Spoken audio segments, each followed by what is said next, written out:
How to keep your blood sugar in range. There are two good ways to find out if your diabetes is in control. Number one is to test your blood sugar. There are many types of blood glucose monitors, and it is important to learn how to properly use one. A test schedule should be set up as soon as possible. Keep track of your blood glucose results and take it with you to your primary physician. Regular visits are a must. Number two, have a glycosylated hemoglobin test or an A1C test.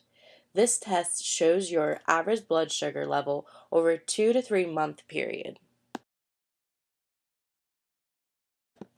This table displays the blood sugar levels for people without diabetes and the blood sugar goal for people with diabetes. The second and third rows indicate blood sugars before and after meals using blood glucose monitors. The fourth row indicates the expected percentage for the glycosylated hemoglobin test or the A1C test. The second column indicates the blood sugar level of people without diabetes.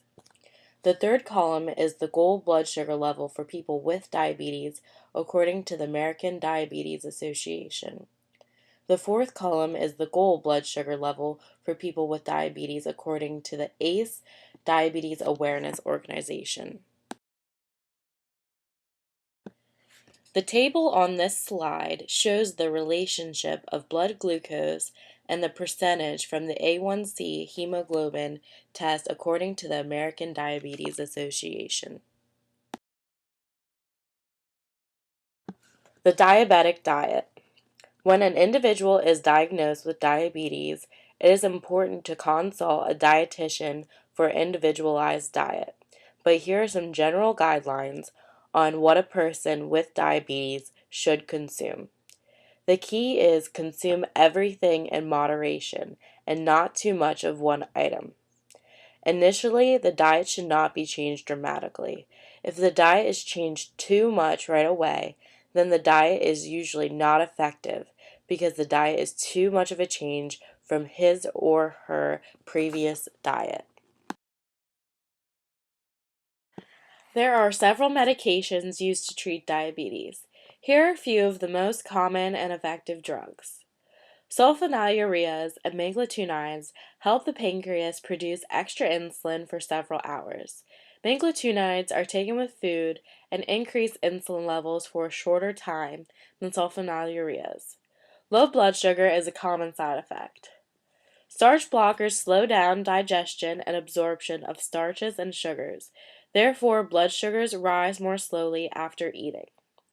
Gas and bloating are among common side effects of these medications, but doses can be increased very slowly to lessen the side effects. Biguanide medication works mostly in the liver. Mainly, it stops the liver from making extra sugar when it is not needed. Biguanide medication can cause side effects, the most common being diarrhea, upset stomach, or nausea. To minimize side effects, take biguanide medications with food. TZDs are medications that treat insulin resistance, a primary cause of diabetes. Insulin resistance is a condition in which the body does not use its own insulin effectively.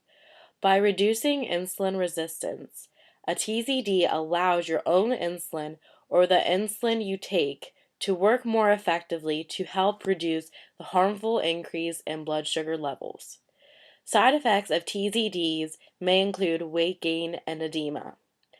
The physician will decide what medication and options will work best for each individual.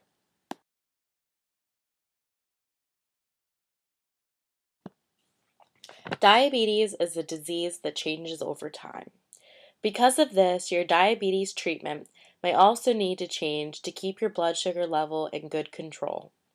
Early in the treatment of type 2 diabetes, pills may work just fine to control your blood sugar. But over time, the pills might not continue to work as well. Most people with type 2 diabetes will eventually need to take insulin to control their blood sugar levels. Insulin therapy is unique for every individual. Type 1 diabetes is dependent on insulin. Factors that affect the need for insulin include body weight, fitness level, food consumption, medicine intake, exercise frequency, body cell sensitivity to insulin, and amount of stress levels. Hypoglycemia is also known as low blood sugar and can be a possible side effect of treatment.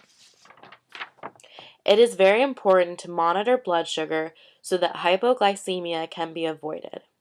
Causes of hypoglycemia include getting more exercise than usual, taking too much diabetes medication, eating at the wrong time for the medicine you are taking, skipping or not finishing meals or snacks, and drinking alcoholic beverages. Symptoms include feeling shaky or tired, fast heartbeat, blurred vision, headache, sweating, hunger, and confusion.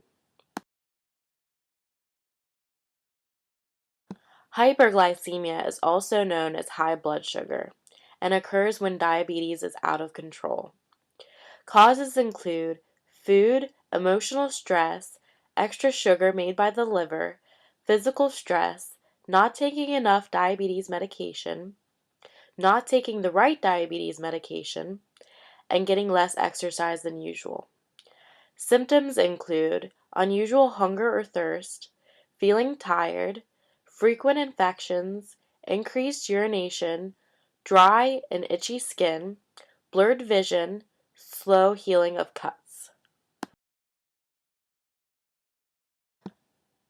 Here are a list of possible long-term side effects if your diabetes is not properly managed. Eye problems, kidney disease, surgical loss of a foot or leg, nerve damage, sexual problems, frequent infections, and heart attack or stroke. Things to do every day to manage your diabetes. There are several things an individual must do every day to manage his or her diabetes. Test your blood sugar with a glucose monitor and write it down in a logbook. Take any medications as directed. Follow your plan for meals and exercise. Take care of your teeth and skin. Things to do at every visit with your primary care physician. Several things need to be done during every visit to your doctors. Take your blood sugar logbook with you and share it with your physician. Ask about your A1C level and determine your goal for your next visit. Have your physician check your feet. Also, have your blood pressure checked.